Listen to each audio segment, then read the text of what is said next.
Welcome to this lecture where we are going to have a detailed discussion on the assumptions of OLS. These assumptions hold significant importance as they form the foundation of regression analysis. Let me provide you with a concise preview of the 10 key assumptions underlying OLS. Our first assumption is related to linearity. Here we are assuming that the model should be linear in parameters. Our second and third assumption is related to the x variable. In second assumption, we are saying that the independent variable is non-stochastic, meaning observations on independent variables are fixed in repeated sampling. The third assumption says the independent variable should not be fixed in a sample.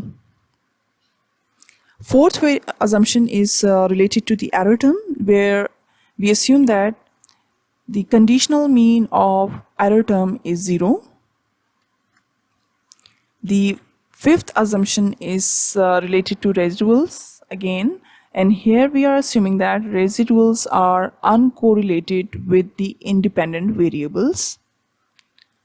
Our sixth assumption states that the number of observations n should be greater than the number of parameters to be estimated, which is represented by k here.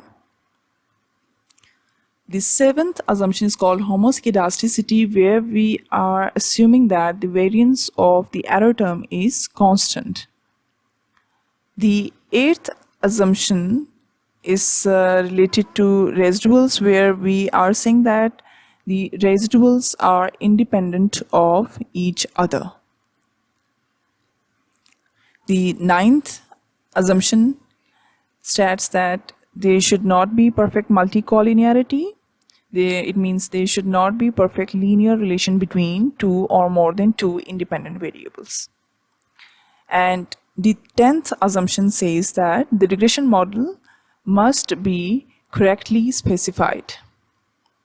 Now we are going to discuss these assumptions one by one in detail. Our first assumption, linearity, is not about linearity in variables, but in the parameters. Here we are having some examples. We have here 4 different models. Let's discuss these models one by one.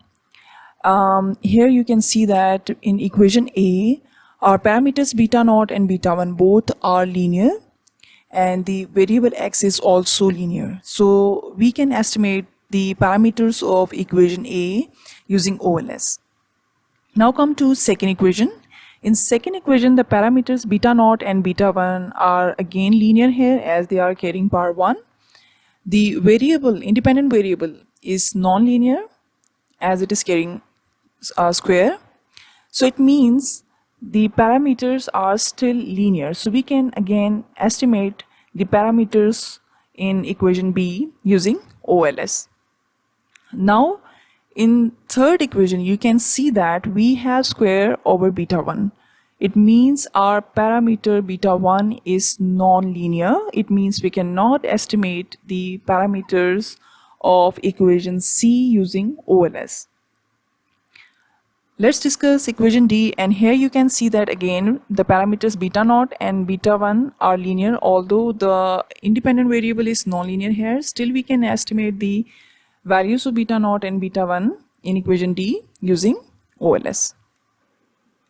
Our second assumption is that the x values are non-stochastic, meaning the independent variables are non-random, whose values are fixed in repeated sampling. Here we are assuming that the independent variables are not subjected to randomness or chance. Rather, they are intentionally set or observed by the researcher. In other words, in repeated sampling, the values of x remain constant across different trials. Repeated sampling involves taking multiple samples from the same population while keeping the values of the variable x constant across different trials. This controlled approach allows researchers to examine how the variable y changes in response to consistent values of x, enabling them to analyze and understand the relation between y and x more accurately. Here comes our third assumption, where we say that the x values should not be fixed in a sample. If the values of x are not fixed in a sample, only then the researcher can study the impact of x on y. In our formula of beta 1 in deviation form, you can see that we have summation xi minus x bar whole square in the denominator. Now assume that in our previous sample, the x values are fixed. Now to find x minus x bar, we need to calculate the mean of x first. Here sum of x is 16 and we have 4 number of observations. So the mean value of x would be 4 here. Now we are going to calculate x minus x bar in the next column. Subtract the mean value of x from each of the x observation and you can see that we would have 0 in this column. The square of this column x minus x bar will also give us 0 throughout in this column, and obviously the sum of this column will be 0 here. Now if we put this value into the formula here, we are having 0 in the denominator, and whenever we have 0 in the denominator, the whole value becomes infinity, that is undefined. So whenever the x values are fixed, it's not possible to find the value of parameters. Our next assumption is 0 mean of the error term given the x values. The errors, which is actually the difference between the observed and the predicted values, should sum up to 0 for each x value, and we can write it as expected value of error term given the x value equals to 0. We are going to discuss this assumption using the following graph. The graph shows the y population values corresponding to each value of x. For example, at x equals to 1, we have different y values in the population, right? And this value is the predicted value which is on the regression line. Similarly, at the next value of x, again we are having different y values in the population. However, this value which is on the regression line is the predicted value. If this assumption of 0 mean of the error term given x values holds true, it implies that for any given x value, the sum of vertical distances of the y population from the regression line would average out to 0. The points above the regression line will give us positive error, and the points below the regression line would give us the negative error. So the positive error and the negative error will cancel out each other, and when we sum them we get 0. Similarly, for the next values of x, again we are having few y population values above the regression line and few of the y values in the population are below the regression line, and when we take the difference of the actual y value with the regression line, we will have positive error, right? And when we will subtract the values of y which are below the regression line, when we subtract y minus this y hat, we will get negative error, and again these positive and negative error will cancel out each other and the sum of error will be 0, and since the sum of error is 0, the mean will also be 0.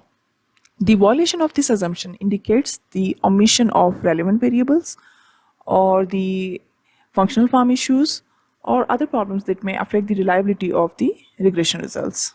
Our next assumption is related to zero covariance between x and the error term. Here is the mathematical expression of this assumption. If the error term and x were positively correlated here, then the estimated coefficient would probably be higher than it would otherwise have been. So it means there would be upward biasness. Similarly, if x and the error term is negatively correlated, there will be biased, the coefficient will be biased downwards.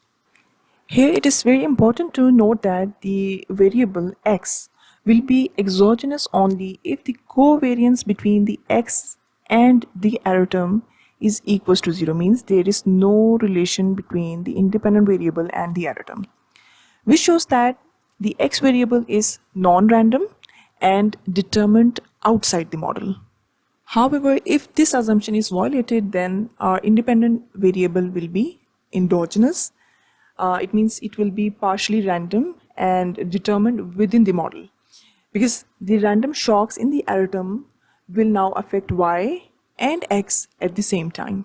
In our regression equation, y equals to beta naught plus beta 1 x plus error term, when the covariance between x and error is 0, the parameter beta 1 captures only variation in y attributed to x. So here we have our beta 1, which is explaining the variation y due to x, and variation in y partly comes from the error term. So the total variation in y here, we are supposing that partly coming from error term and is partly coming from the x. But when the covariance between the residual and the variable x is not equals to 0, in that case beta 1 captures variation in y attributed to x and the error term. So in this case, the change in the error term can affect x directly, and the error term can affect x through y, causing reverse causality between y and x. Here you can see that the error term is causing x, and the error term can cause x through y as well. Error will cause y, and then y will be causing x. So there is reverse causality, which is also called the bidirectional causality, between the dependent and independent variable x and y. This two-way causality will lead to a biased estimator. Our sixth assumption is that sample size should be greater than the number of parameters, that is, n should be greater than k. If n is equals to k, if number of observations is exactly equals to number of parameters, like if we have to estimate two parameters beta naught and beta 1, and we are having exactly two observations, in this case OLS is not necessary. Algebraic procedures can be used to derive the estimates. If the number of observations are less than k, for example, if we have just one observation, however, we have to estimate the two parameters beta naught and beta 1. In this case, neither algebra nor OLS can provide us unique estimates. And now we are left with the third option, that is n greater than k. Here it is very important to note that a larger sample size provides more information about the population and reduces the uncertainty associated with the parameters estimated. A sufficiently large sample size, you have a better chance of detecting significant relationships between variables if they truly exist. So it is very important to have number of observations greater than number of parameters to be estimated. Our next assumption is homoscedasticity, where homo means equal and scedasticity means scatteredness. So here we are assuming that the variance, that is scatteredness, of the error term is equal.